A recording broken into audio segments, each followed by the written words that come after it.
તો નમસ્કાર મિત્રો, સ્વાગત છે તમારું આપણી ચેનલમાં। રાજ્યમાં ભારેથી અતિ ભારે વરસાદની મોટામાં મોટી આગાહી કરવામાં આવી છે। રાજ્યના કેટલાક વિસ્તારોમાં રેડ એલર્ટ તો કેટલાક વિસ્તારોમાં ઓરેન્જ એલર્ટ સાથે સિસ્ટમ પણ સક્રિય થઈ છે। તો આજે રાતથી લઈ અને આગામી 2 દિવસ માટે રાજ્યમાં કેટલા વિસ્તારોમાં કેવો વરસાદ પડશે તેની પણ માહિતી આપણે આ વિડીયોની અંદર જોવાની છે। તો સંપૂર્ણ માહિતી જોતા પહેલાં ચેનલમાં નવા હો તો નીચે આપેલા સબસ્ક્રાઈબ બટનને દબાવી ચેનલને સબસ્ક્રાઈબ કરી દેજો। તો ખાસ કરીને રાજ્યના હવે આપણે વિગતવાર વિસ્તારો વિશે જોઈએ તો સૌથી વધારે અત્યારે સૌરાષ્ટ્રમાં રાજકોટ આજુબાજુના જે વિસ્તારો છે એમાં ભારે વરસાદ જોવા મળી રહ્યો છે। ખાસ કરીને હવે આપણે વિગતવાર રાજકોટની આજુબાજુના તમામ વિસ્તારો વિશે જોઈએ તો મોરબી, બોટાદ, રાજકોટ, સુરેન્દ્રનગર તેમજ ધાંગધ્રા આ બધા વિસ્તારોમાં અત્યારે મધ્યમથી ભારે વરસાદ જોવા મળી રહ્યો છે। રાજકોટની આજુબાજુના તમામ વિસ્તારોમાં પણ સારો એવો વરસાદ, રાણપુર બોટાદનું એમાં પણ સારો એવો વરસાદ, ચોટીલા જે શક્તિપીઠ ચામુંડમાનું છે એમાં પણ સારો એવો વરસાદ જોવા મળી રહ્યો છે। આમ રાજકોટ, બોટાદ, સુરેન્દ્રનગર આ બધા વિસ્તારોમાં સારો એવો મધ્યમથી ભારે વરસાદ જોવા મળી રહ્યો છે। મોરબી સુધીના તમામ વિસ્તારો, ધાંગધ્રાને અડીને તમામ વિસ્તારોમાં સારો એવો વરસાદ જોવા મળી રહ્યો છે। જે લાલ કલરની જે નિશાની બતાવી રહ્યા છે એમાં સૌથી વધારે ભારેથી ભારે અથવા મધ્યમ વરસાદ જોવા મળી રહ્યો છે।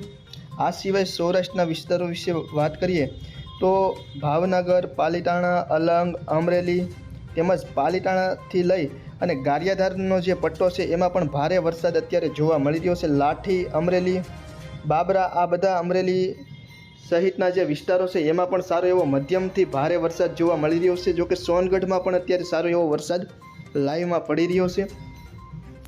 વાત કરીએ મિત્રો હવે દક્ષિણ ગુજરાતના કેટલાક વિસ્તારો વિશે તો દક્ષિણ ગુજરાતમાં પણ ખાસ કરીને સુરત, સોર્યાસી, વાપી, વલસાડ, નવસારી, ભરૂચ સહિતના જે વિસ્તારો છે મોટાભાગના એમાં પણ મધ્યમથી ભારે વરસાદ જોવા મળી રહ્યો છે। જોકે ચોમાસાની શરૂઆતથી લઈને અત્યાર સુધી દક્ષિણ ગુજરાતમાં સારો એવો વરસાદ જોવા મળી રહ્યો છે। દહેજ, પાલેજ આ બધા વિસ્તારો તમામ દક્ષિણ ગુજરાતના એક વિસ્તારોમાં જોઈએ તો તમામ વિસ્તારોમાં સારો એવો વરસાદ અત્યારે જોવા મળી રહ્યો છે।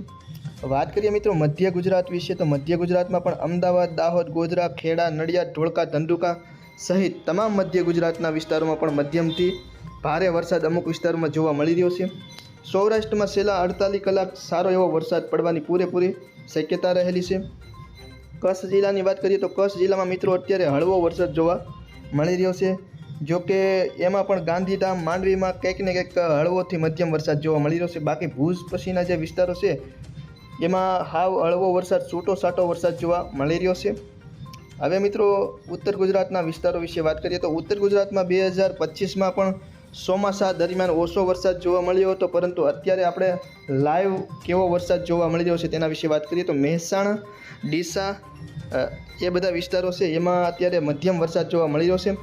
રાધનપુર, થરાદ તેમજ પાલનપુરની આજુબાજુના વિસ્તારોમાં વરસાદનું જોર વધારે જોવા મળી રહ્યું છે। ભાટસણની આજુબાજુ સિદ્ધપુરની જે વચ્ચેનો જે પટ્ટો છે એમાં સારો એવો વરસાદ જોવા મળી રહ્યો છે। તો મિત્રો આબુ રોડ સુધીના ઉત્તર ગુજરાતના તમામ વિસ્તારોમાં સારો એવો વરસાદ પણ જોવા અત્યારે લાઈવમાં મળી રહ્યો છે। આવતીકાલની વાત કરીએ 2 તારીખની તો 2 તારીખમાં હળવો વરસાદ થઈ જશે, પરંતુ આમ હળવો વરસાદની સાથે સમગ્ર સાર્વત્રિક વરસાદ રાજ્યમાં જોવા મળી શકે છે। ખાસ કરીને એમાં પણ દક્ષિણ ગુજરાતમાં સાર્વત્રિક વરસાદ અને સૌરાષ્ટ્રમાં, મધ્ય ગુજરાતમાં